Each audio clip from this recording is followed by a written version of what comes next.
इस कार्यक्रम के पुण्यार्चक हैं श्री कैलाश, श्रीमती अंगूरी, श्री अखिलेश, श्रीमती माया, श्री अजय, श्रीमती आशा, श्री विजय, श्रीमती अलका एवं अंबर, ऋचा, अपूर्वा, सिद्धार्थ, अभिषेक, अमन, अन्वेषा, निमिषा, दीपांग, मैसर्स खेमचंद शिखरचंद सेसई परिवार, सागर, मध्य प्रदेश।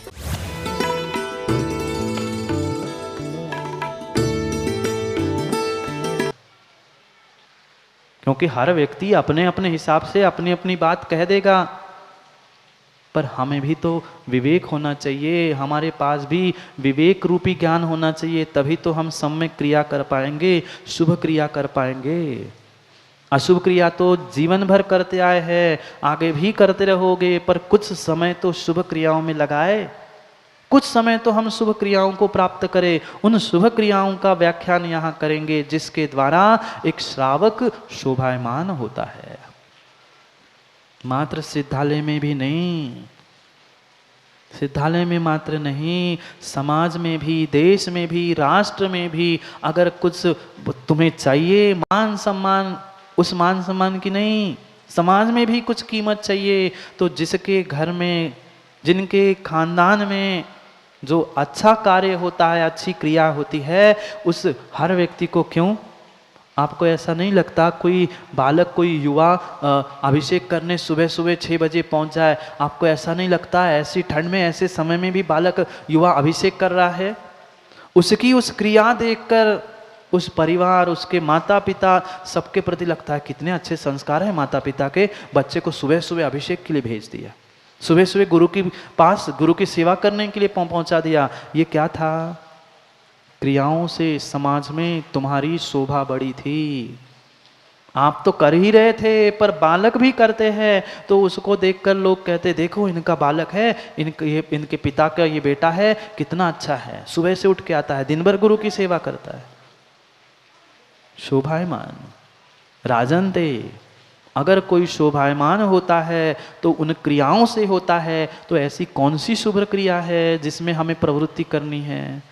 आज तक जिसे हमने नहीं प्राप्त किया, ऐसे उन क्रियाओं का सद्गृहस्थों के लिए व्याख्यान कर रहे हैं कि इन क्रियाओं को तुम्हें प्राप्त करना है। करना है, समय तो हो गया है अशुभ क्रिया करने का, अशुभ क्रिया करने का। शुभ क्रिया तो यही होती है, शुभ उपयोग तो यही होता है, घर में जाके माँ शुभ होता है ना? नहीं होता। कितना ही प्रयास कर लो, वह शुभ उपयोग में हम पहुंच नहीं पाते।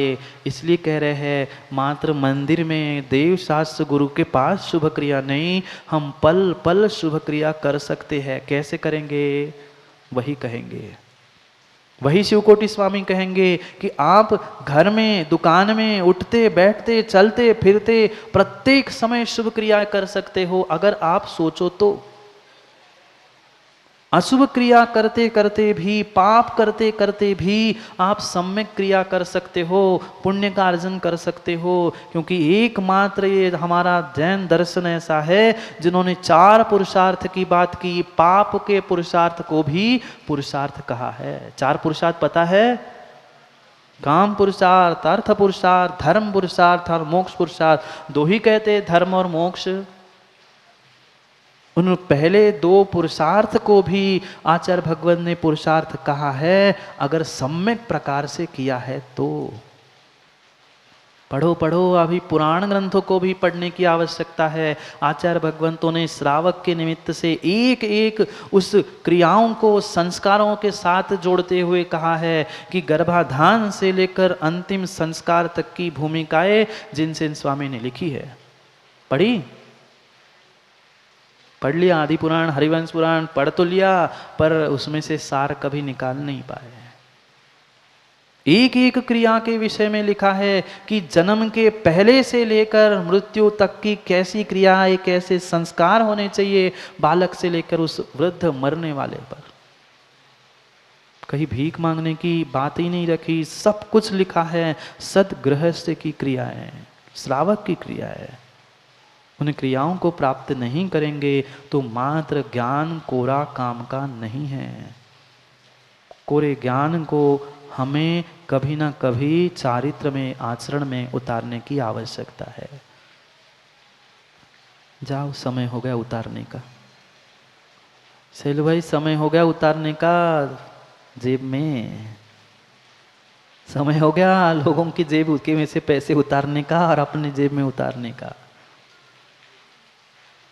उतारो उतारो, कुछ जिनवाणी की बूंदों को, कुछ क्रियाओं को अपने जीवन में उतार लो। मात्र और मात्र ज्ञान से मात्र काम नहीं होगा, कुछ क्रिया भी धारण करो। लंगड़े मत बनो, लंगड़े मत बनो, ना अंधे बनो ना लंगड़े बनो।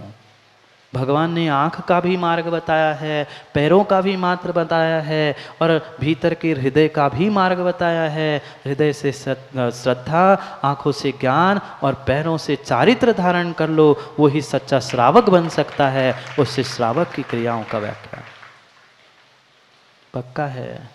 मात्र मात्र ज्ञान और निश्चय की बातें सपन शास्त्री करने से काम नहीं बनेगा, बिना व्यवहार के पहुँच नहीं सकते। समय हो गया है, 4 पंक्ति के साथ विराम लेते हैं। भाई की भाई से लड़ाई क्यों है?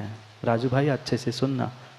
भाई की भाई से लड़ाई क्यों है? मंदिर से मंदिर की दूरियां क्यों हैं?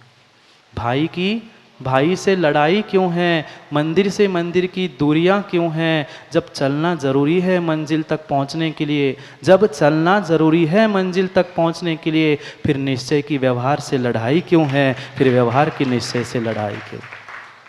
इस वर्धमान स्वामी के शासन में हम सभी विराजते और उनकी यह पावन पीयूष देशना हम सभी के लिए परम उपकारी है। अनादिकाल से हमारी आत्मा में जो जन्म, जरा और मृत्यु रूपी रोग लगे हैं, उन रोगों का उपशमन करने वाली कोई परम औषधि है तो वह एकमात्र यह जिनवाणी है। भव्य आत्माओं, बीज कितना भी छोटा क्यों न हो, पर उस बीज में बहुत बड़ी शक्ति होती। कहने के लिए बट वृक्ष का बीज कितना छोटा, अगर उसको हाथ में लेकर फूंक भी मार दो तो बीज उड़ जाए। पर वह छोटा सा बीज अगर किसी बहुत बड़े चट्टान के बीच में भी फंस जाए और थोड़ा सा भी उसे पानी मिल जाए, वह चट्टान को भी फाड़ देता है। वह छोटा सा दिखने वाला बीज इतने बड़े चट्टान पहाड़ को भी टूक टूक कर देता है। कहने के लिए, देखने के लिए वह बीज बहुत हल्का, बहुत मामूली लगता है, पर इतनी शक्ति और इतनी ताकत उस बीज में होती है कि वह पत्थर क्या, चट्टान क्या, पहाड़ के पहाड़ को तोड़ सकता है। एक इतना सा छोटा सा बीज जब इतनी शक्ति रखता है, तो फिर हम सोचे कि हमारे भीतर कितनी शक्ति होगी। जो फूंक से उड़ने वाला बीज चट्टान को तोड़ सकता है, क्या हम अपने कर्मों को नहीं तोड़ सकते? क्या हम अपने पापों को नहीं तोड़ सकते? क्या हम अपने अशुभ क्रियाओं को नहीं छोड़ सकते? छोड़ सकते हैं, तोड़ सकते हैं, सब कुछ कर सकते हैं, पर हमने आज तक करने की ठानी नहीं है। पक्का है, इतनी शक्ति यहाँ बैठे हुए प्रत्येक जीव के भीतर है। वो अगर चाहे तो परमात्मा बन सकता है, पर समस्या ये है कि हम आज तक चाह ही नहीं पाए। इतनी विषय कषाय वासनाओं की चाह मेरे भीतर कूट कूट के भरी है कि हमें परमात्मा बनने की मां चाह आज तक नहीं जागृत। एक छोटे से बीज में पत्थर तोड़ के, पहाड़ तोड़ के अपने आप के अस्तित्व को जगाने की अगर शक्ति है, तो मेरे भीतर भी वो शक्ति है। मैं क्यों नहीं पहचान पा रहा हूं? मैं क्यों नहीं उस शक्ति को देख पा रहा हूं? क्योंकि मैंने देखना सीखा ही नहीं है। आज तक पूरा पूरा पूरा समय हमारा कहीं देखने के लिए गया तो मात्र और मात्र पीसी जैन साहब दूसरों को देखने में गया। कौन कैसा है, कौन कैसा नहीं है, किसने क्या किया, माँ मंदिर में भी कह तो ना, नहीं करते ना चर्चा। मंदिर में परमात्मा के सामने बैठकर अपने भगवान आत्मा को टटोल के देखना था, हम दूसरे के घर में टटोल के झांक के देखते। कैसे बनेंगे एक परमात्मा, कैसे हमारा कल्याण होगा? क्योंकि ये पक्का है, जब तक दूसरे के कल्याण की और दूसरे के हित की चर्चा करते रहेंगे तो जरूरी नहीं है कि मेरा स्वयं का कल्याण, मेरे स्वयं का हित हो। बहुत सारे जीव यही कहते हैं, वो तो महाराज जी हम उनका कल्याण हो जाए, उनका अच्छा हो जाए, इसलिए उनको कहते हैं, इसलिए उनको देखते हैं। अरे उनका तो अच्छा कल्याण जो होगा उनके पुण्य पाप पर निर्भर था, पर तू उसको समझाने के, उनको समझाने के पीछे अपना समय माँ क्यों बर्बाद कर रहा है? भान नहीं है, जीव को भान नहीं है कि मेरे भीतर भी उस बीज से भी अनंत गुणी शक्ति मेरे भीतर है, उसका भान नहीं है। मोना, एटम बॉम्ब जानते हो कितना सा एटम? वह बट वृक्ष का बीज तो फिर भी दिख जाएगा, बट वृक्ष का बीज हाथ में रखने पर फिर भी दिख जाएगा, पर जिससे वो एटम बॉम्ब बना है वो एटम तो आंखों से भी नहीं दिखता। पर क्या प्रचंड शक्ति उस एटम में है कि एक एटम दूसरे एटम पे टकराने से इतना बड़ा विस्फोट हो जाता है कि देश के देश क्षण भर में तबाह हो जाते।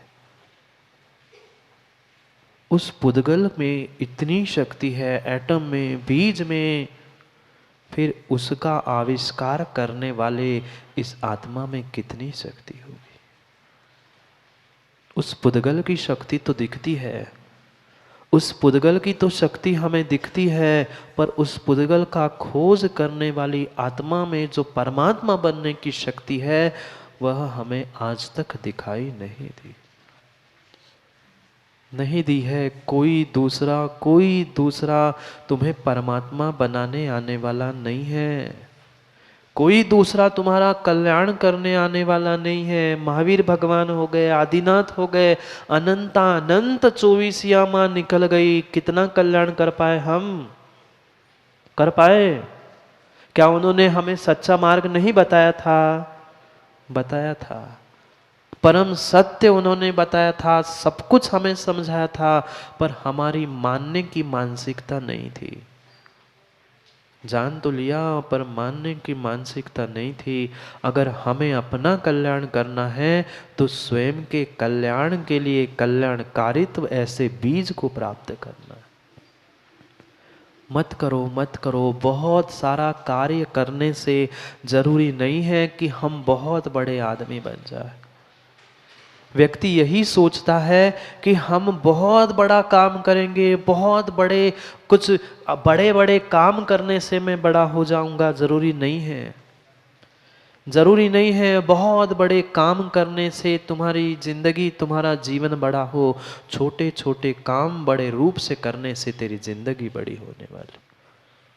उस छोटे कामों को, छोटे कार्यों को, छोटे उन बीजों को ही हम प्राप्त करना नहीं जानते, बड़ा काम जिंदगी में क्या कर पाएंगे? जितने परमात्मा बने, क्या गुड्डा भैया 5 मिनट में बन गए? 1 आध घंटे में, 2 4 10 20 घंटे में, 10 20 भव लगे तब जाके आत्मा से परमात्मा बने। हमें सोचना होगा हमें कितनी मेहनत करनी होगी। उनका तो फिर भी प्रमाण पत्र था कि बनने वाले वे तीर्थंकर थे, उनका तो कल्याण हो गया 10 भाव में। हमारा कब होगा कल्याण? बच्चों का, बच्चों के पिता का, सबका कल्याण करने से आपका कल्याण हो जाएगा ना? नहीं होगा। सबका भोजन करने के बाद फिर अपना भी भोजन करते हो, क्यों? उनको भोजन करा दो, पेट भर जाएगा? नहीं भरता, नहीं भरता। सबका भोजन करने के बाद जो भी बचा जैसा हो, भले ही आधी, 1, 2, 4, कुछ ना कुछ तो खा ही लेते हैं। ऐसे ही कभी हम अपने स्वयं के बारे में भी तो सोचे। भोजन के बारे में हम जानते हैं, शरीर के बारे में हम जानते हैं, पर कभी अपने आत्मा के कल्याण के बारे में भी तो जाने। क्योंकि ये पक्का है, अगर बीज नहीं है तो वृक्ष भी नहीं है, और वृक्ष नहीं है तो वृक्ष पे लगने वाले फल भी नहीं है। कितनी शक्ति, हरीश भाई खेती करते ना, कितनी शक्ति उस एक बीज में है। एक बीज कितने सारे बीजों को देता है। कहने के लिए, वो दिखने के लिए छोटा सा बीज है, पर वही बीज कितना सा बीज, 1-8 किलो बीज खेत में डालते हो और कितने बोरे भर कर ले जाते हो। जरूरी नहीं है छोटा बड़ा कुछ होने से कोई छोटा बड़ा हो। उसके भीतर की शक्ति को पहचानने की आवश्यकता है। बीज के भीतर की शक्ति तो हमें पता है, उसके विषय में तो हम सब जानते हैं, पर अपने भीतर की शक्ति को हम पहचान नहीं पा रहे। उस बीज की, कल्याण के बीज की व्याख्या कर रहे हैं 6वें श्लोक में आचार्य शिवकोटि स्वामी। कोई बीज, पेड़, फल, आम, किसी से कोई प्रयोजन नहीं है। बीज अगर कोई कल्याण का है तो वो कौन सा है, उसको कह रहे हैं। क्योंकि सब कुछ कर लिया आज तक, हम इंसान बन के सब कुछ कर लिया। माँ, क्या पूजा पाठ नहीं करते? बोलो ना। ना? हाँ, पूजा पाठ कर लिया। क्या कभी उपवास व्रत नहीं किए? कर लिए। सब कर लिया। अभिषेक, पूजा पाठ, व्रत, तपस्या, सब कुछ हमने कर लिया, पर अगर ये प्रत्यय हमारे साथ नहीं है, ये बीज हमारे पास नहीं है, तो हमारी वह बाहर की क्रिया सब व्यर्थ है। कल प्रतिज्ञा की थी आचार्य भगवत ने कि मैं उन क्रियाओं को समझाने वाला हूँ जिन क्रियाओं से एक श्रावक सदश्रावक होता है, एक गृहस्थ सदगृहस्थ होता है। ऐसे उन क्रियाओं का ही वर्णन करने वाले हैं। ये पहली क्रिया आज बताने वाले हैं, जिसे उमा स्वामी महाराज सम्यक्त की क्रिया कहते हैं। पढ़ा क्या तत्वार्थ सूत्र? पढ़ के तो रखा है। उनमें 25 क्रियाओं का व्याख्यान उमा स्वामी महाराज ने किया। उन 25 क्रियाओं में से ये पहली क्रिया है, वह सम्यक्त की क्रिया। अगर सम्यक्त की क्रिया नहीं है, सम्यक्त का बीज नहीं है, तो कल्याण कतई संभव नहीं है। हाँ, मात्र सम्यक्त श्रद्धा का विषय नहीं है, सम्यक्त की क्रिया कही है। सम्यक्त को भी क्रिया कहा है।